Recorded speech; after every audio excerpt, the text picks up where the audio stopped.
कुशल नेतृत्व को मैं इस मंच के माध्यम से सलाम करता हूं और निवेदन करता हूं कि आज के इस कार्यक्रम में हमें आशीर्वाद और हमारा मार्गदर्शन करने का कष्ट करें। आदरणीय जिलाधिकारी महोदय।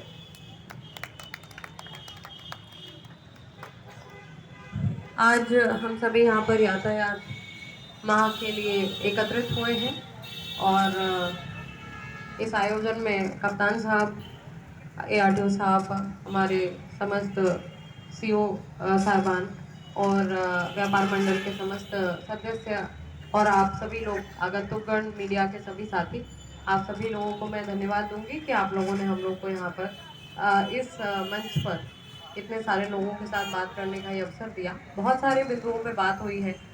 मेरे से पूर्व वक्ताओं ने काफ़ी सारी चीज़ों के बारे में बताया है।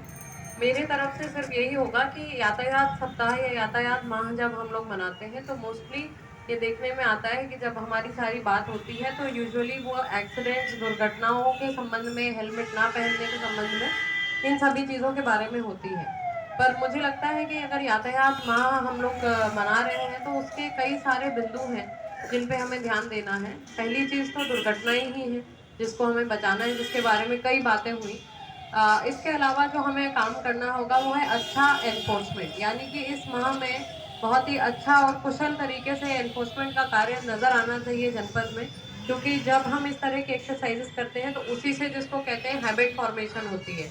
एक माह तक जब हम लोग अच्छी तरीके से सफल तरीके से एनफोर्समेंट की कार्रवाई करेंगे जिसमें कोई भी शिकायत इस तरह की ना हो कि हमसे गलत चालान काटा गया है या हमारे ऊपर गलत कार्रवाई की गई है, तो उसके परिणाम निश्चित रूप से एक जनता का विश्वास पुलिस में और ट्रैफिक व्यवस्था में और सभी जो हमारी एजेंसीज हैं, जैसे ARTO साहब के माध्यम से जो एनफोर्समेंट होता है, उसमें वो विश्वास मिलता है। और जब वो विश्वास मिलता है उसके बाद ही आगे वो जन सहयोग जिसकी हम लोग बात करते हैं वो हमें मिलना, वो नेचुरली स्वाभाविक रूप से आने लगता है। तीसरी चीज़ हमें ये भी देखनी है कि अगर हम यातायात माह की बात करते हैं तो क्या सुविधाएं हम जनपद में दे पा रहे हैं। उन सुविधाओं को सुचारू बनाना, उन सुविधाओं के साथ साथ हमें जो हमारे कर्मचारी हैं उनका व्यवहार, उनकी शिष्टता, उनकी मानवीयता, उन सब चीज़ों पे भी काम करना होगा। तो ARM रोडवेज और ARTO साहब, दोनों लोगों को मेरा यही निर्देश रहेगा कि जो आपकी अभी वर्तमान में सुविधाएं चल रही हैं, जिन चीज़ों को आपको ध्यान देना है, उसमें भी सुधार नज़र आना चाहिए। मात्र एनफोर्समेंट करना हमारा काम नहीं है। हमारा काम यह है कि हम एनफोर्समेंट करके जहाँ गलती है उसको सुधारें, लेकिन जो सुविधा हमको देनी है वो उसको भी पहले ठीक करना हमारा काम है, उसको सुचारू रूप से प्रेजेंट करना हमारा काम है। और सबसे इम्पोर्टेंट चीज़ यही बची है कि हम लोग जो भी एनफोर्समेंट करें, जिस बारे में अभी बात भी हुई है, कि जब तक कि जनपद के लोग हमारे अपने खुद के अवेयर नहीं होंगे, और ऐसा नहीं है कि हम लोग पूर्व में जो हम लोगों ने बात की है या इस तरह के जो कार्यक्रम हमने किए हैं उसका रिजल्ट नहीं आया है। मैं अभी पूछ रही थी, ARTO साहब ने भी मुझे बताया कि मैम कम से कम 37% कम हुए हैं जो घायल होने लोगों की संख्या है।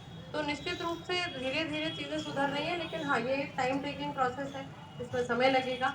और इसीलिए ये वर्ष दर वर्ष और माह दर माह हम लोग कुछ ना कुछ इवेंट इस पे करते हैं। तो पुनः मैं अपनी बात इतनी ही रखूंगी कि यदि हम लोग ट्रैफिक माह मना रहे हैं तो ट्रैफिक के जो सारे पहलू हैं उन सभी को हमें देखना है, चाहे वह डिवाइडर्स हो, चाहे कट्स हो, चाहे हमारी जो चौराहों पे की गई व्यवस्थाएं हैं, चाहे हमारे चौराहों पे लगे हुए बेतरतीब होर्डिंग्स हो जिससे कि आगे पीछे की जो दृष्टि बाधित हो जाते हैं लोग, उसकी वजह से दृष्टि उसकी बाधित हो जाती है चीज़ों की। तो वो सारी चीज़ों पे हमें काम करना आवश्यक है। और निश्चित रूप से हम लोगों को, जैसे वर्तमान में कप्तान साहब की लीडरशिप का फ़ायदा पूरे जनपद को प्राप्त हो रहा है और उनका इतना एक्सटेंसिव एक्सपीरियंस रहा है एज DCP ट्रैफिक, और उन्होंने बहुत सारे चार्जेस कानपुर जैसी बड़ी सिटी में देखे हैं।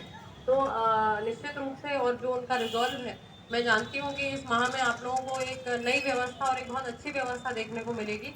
उसमें काफ़ी सारी आधुनिकीकरण की भी चीज़ें प्लान की हुई हैं। और आप सभी लोगों को पुनः इस कार्यक्रम के लिए शुभकामनाएं, और अच्छे से अच्छा कार्य आप लोग इस यातायात माह में करें, ऐसी मेरी कामना है। धन्यवाद।